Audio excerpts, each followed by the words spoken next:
How you do, buckaroos, and how the heck are you? So every once in a while I'll get a concept idea to do a video, and well, here's the latest. So I picked up this mixed 12-pack from Public House Brewing, a couple 3 weeks ago now. I drank one of each, and somehow I forgot about the other 8. I was in my mind, I drank them all. Anyways, thought, well, I'm going to do a brewery spotlight video. I'm going to drink the 4 beers that I have in this mixed pack. It's a 66 Pils Lager. It is their Hide and Seek Hefeweizen, the Rod's Cream Ale, and their Elusive IPA. And then I'm just going to put them all together and put it out there as one video spotlighting this particular brewery.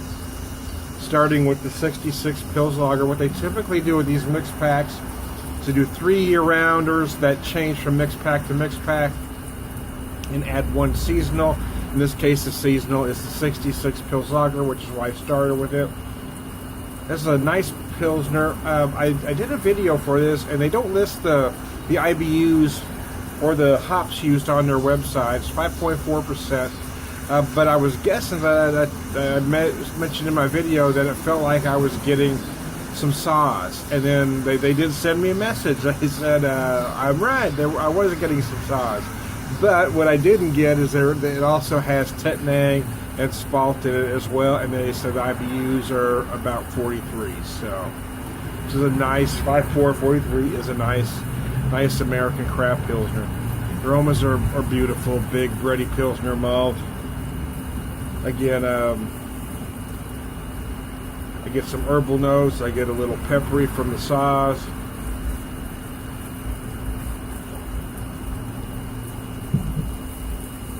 If you get a chance, pull up their website for Public House Brewery. But they started in Rolla, Missouri in 2010. Just a small, local brewery, a public house, a brew pub. Originally, I was trying to remember the first time I was there, they didn't,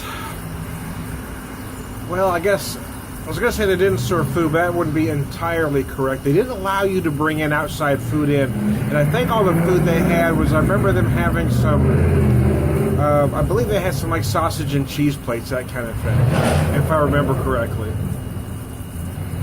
Their location in St. James, which is very nice, opened in 2014. And that location does have a full menu. They probably don't allow you to bring food in there. This is nice. Again, big bready malts, a little bit of malt sweetness.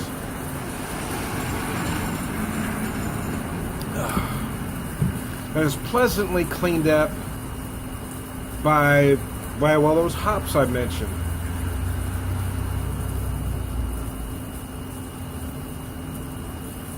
And I do like the saws in a Pilsner.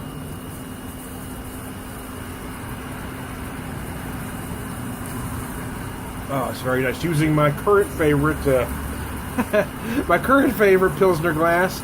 I have a Public House glass that I will use in a video here in a little bit, but it's more of a classic pub pint. Whereas this is a very nice Pilsner glass. Rottaburger actually sent this one to me. I have 2 Rottaburger glasses. One my wife found for me. It's a very nice glass too. I did a video with that glass for Rottaburger, for the Rottaburger beer. I reposted it 2 years after I had did the video, and they sent me a message on Twitter about it. So they appreciated my video, and then they sent me this glass along with some other things. Really cool. But as far as an American craft Pilsner goes, let me pour the rest of that in there. This one really is, I think it's one of the best. I mean, it certainly stacks up with any of them. It's one of my personal favorites. I just like it a lot.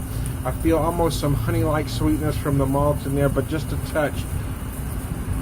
A lot of, again, those big bready malts, and it gives way to those hops that just cleans it up. It's just a very drinkable, very pleasant Pilsner.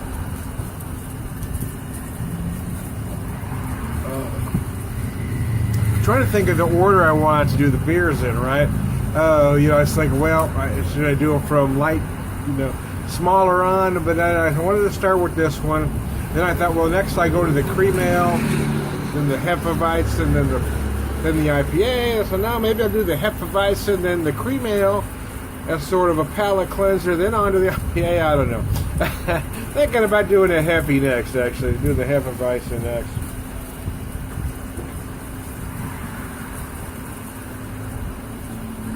In the early days of craft beer, it seemed like everyone was doing a wheat, either a traditional Hefeweizen or an American version of an American wheat. I mean, that's what really helped put Boulevard on the map to start with, is their wheat beer.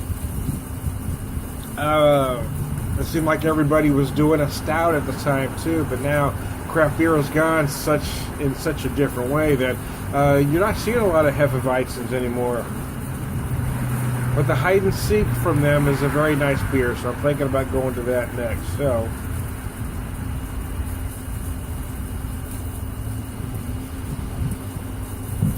since I'm going to continue this video on, I'm not going to go on with my usual spiel.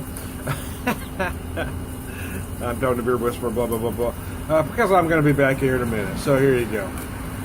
Here's the end of the 66 Pils Lager. If you can get it, buy it. It is darn fine. If you know somebody to trade you for it, if you don't live in this neck of the woods, if you ever happen to be traveling through Mo, again, they have the location in Rolla and St. James, but the St. James location is right down 44, man. So, I mean, if you're traveling down that highway, get off and have yourself a beer and some food. So there you go. I'll be back with the next one here in just a minute, y'all.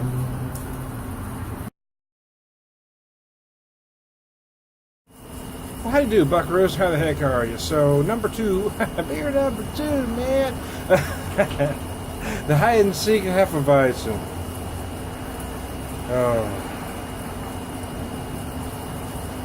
From Public House, for this Public House Brewery Spotlight. 4.9% German style wheat.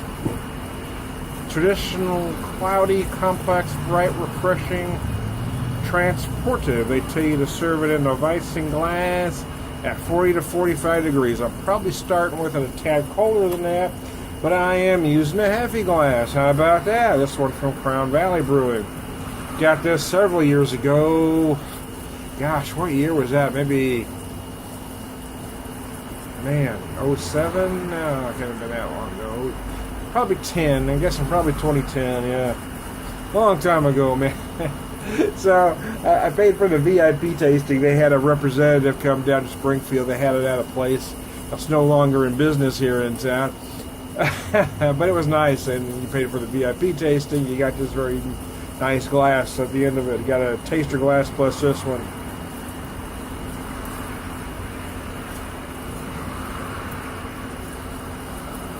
Oh, should have gave you the aromas before I dove right into it, but there you go. Yeah, you get the traditional aromas and flavors that you get from a beer like this. You get some banana, you're going to get some clove, you may get some other things.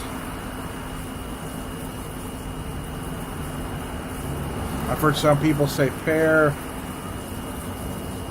but it's very nice. It is a nice American version of the style.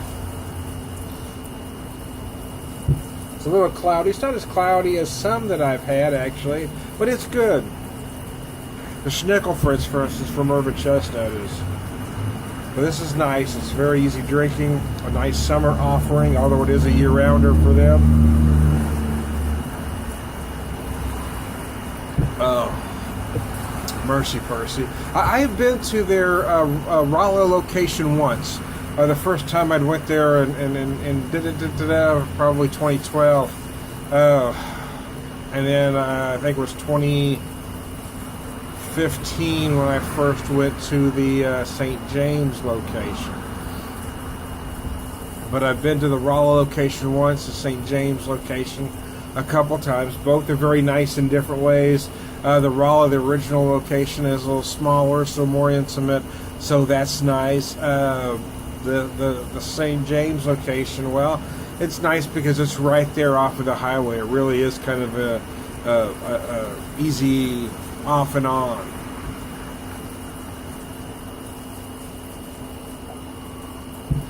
That they have food now, so if you wanted to snack, you can go in. I was trying to remember. I was thinking they had a root beer, but now I don't remember if they actually do or not. It's been a while since I've been out there. But heck, you can have one beer, have a meal, get on the road. I'm not advocating for drinking and driving, mind you, but they do a lot of low ABV stuff. They've got a nice, mild. I'm not sure if they have that all the time or not. I'm kind of surprised they haven't bottled it, to be honest with you, because there are a lot of folks that like those British miles. But it's very nice. I assume they're still making it. They do a very nice stout there too, as well. Around St. Patrick's Day, their seasonals are Irish Red. That's done superbly as well.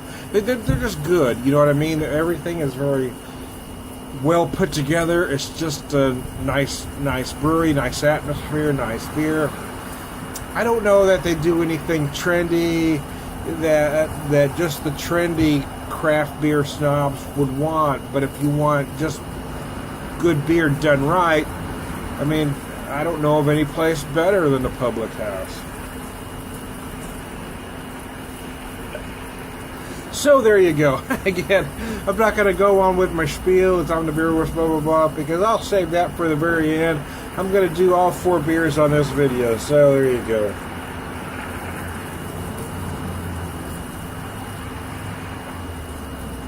Oh, mercy, that was good.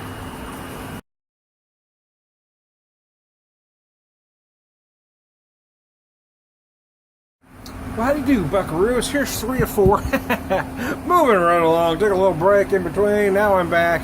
So it's the Rod's Cream Ale. I believe this is one of their flagships. A classic, clean, crisp American Golden Original.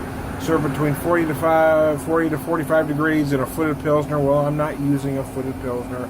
I'm using their glass, more of a classic pint. The website has it listed as 5.4%, bottle says 5.3. It really makes me know never mind. It's a very nice American craft version of the style. Very easy drinking, very summer. Tad sweet on the nose. I believe it does use corn, flake corn if I remember right. But not in an American macro kind of way, if you know what I mean. But you do get a hint of sweetness on the nose. It's a little herbal, a little grassy as well.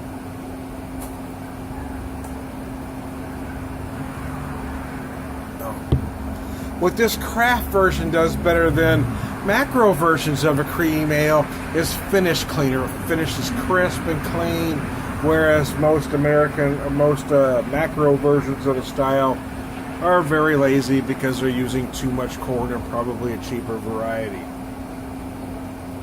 But this is nice. For a while it was kind of a red-headed stepchild kind of style.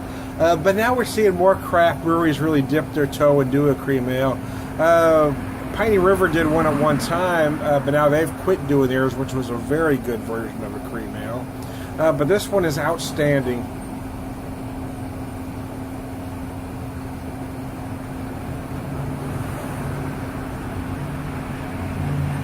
I brought this beer to functions where I'm dealing with mostly macro drinkers, and believe it or not, most macro drinkers really love this beer. They ask about it. Most of them probably don't go back and buy it, mostly because of price, even though it's not very expensive. Most public house products run between $8.50 and $9 a 6-pack, which isn't bad, but it is more than their macros. But you're going to pay a little more for quality. 80-20 ground beef costs more than 73.27. It's just common sense, y'all. Anyways, those are, well, it's expensive, man. Well, your 90-10 extra lean costs a little more than 73.27. I guess it just depends on what you want to eat or drink. That's my particular opinion, anyways. Fairly warm day out here, even as we approach twilight here. still rather warm, a little bit humid day, and a beer like this really hits a spot. So there you go.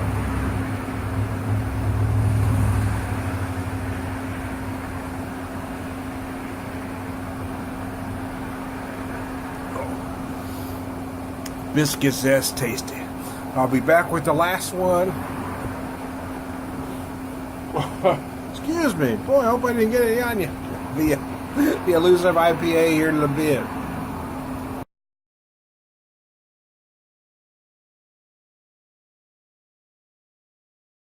I do, Buckaroos. Last but certainly not least is the elusive IPA. About 2 years ago, I was at the brewery and I was talking to Josh, brewer up there. And he was telling me a little bit about this beer. They called it elusive because at the time there was a bit of a hop shortage. The larger craft breweries were buying up the popular IPA hop varieties, making it hard for smaller breweries like him to afford those hops. They were just driving up the prices on them. So I don't know, they may have changed it since then, but at that time anyway, he said he used various hops that weren't necessarily known for being IPA hops, one of them being the Crystal hop, which is one of my favorite.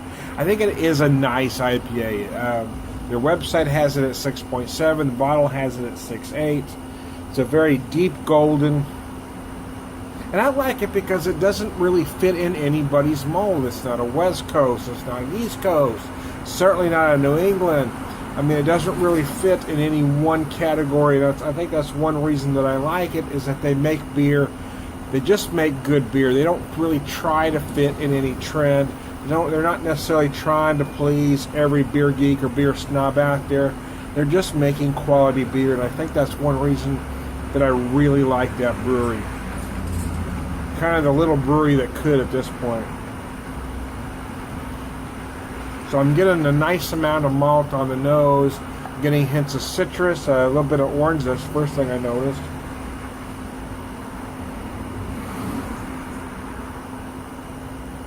Oh yeah, it's gorgeous. It's a nice beer.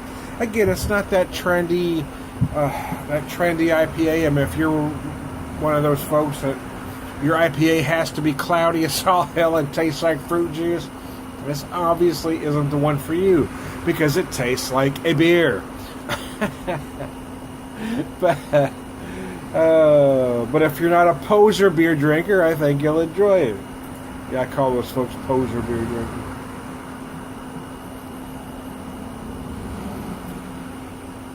It's very crisp and dry. Gonna get bits of grapefruit in there. Like I said, I was feeling some orange zest. Heck, you might feel some stone fruit, who knows.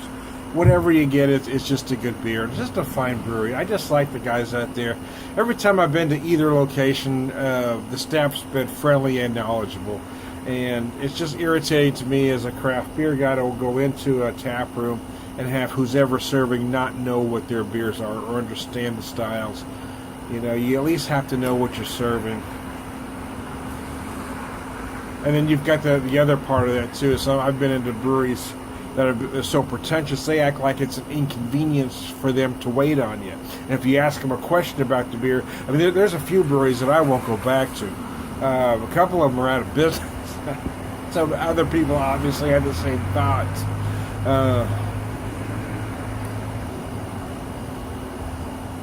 But in my opinion, Public House does it right on every level.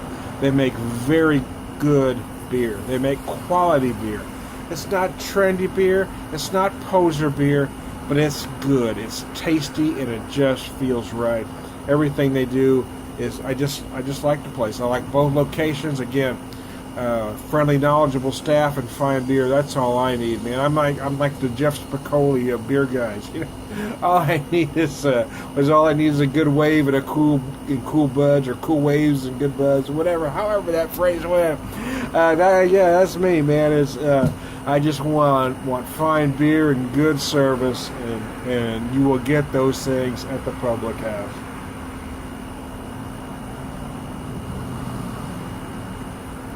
Now I have to give you the spiel. I am Tom the Beer Whisperer. having Tourette's and OCD being a component of Tourette's, it's very hard for me not to finish those video segments with this. It really was difficult. You have no idea. BeerVangelist, prolific beer drinker.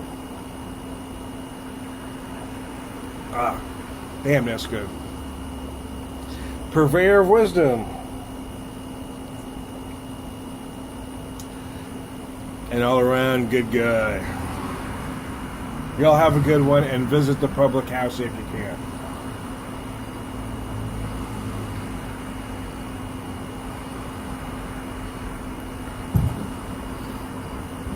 Oh, biscuits, that was good.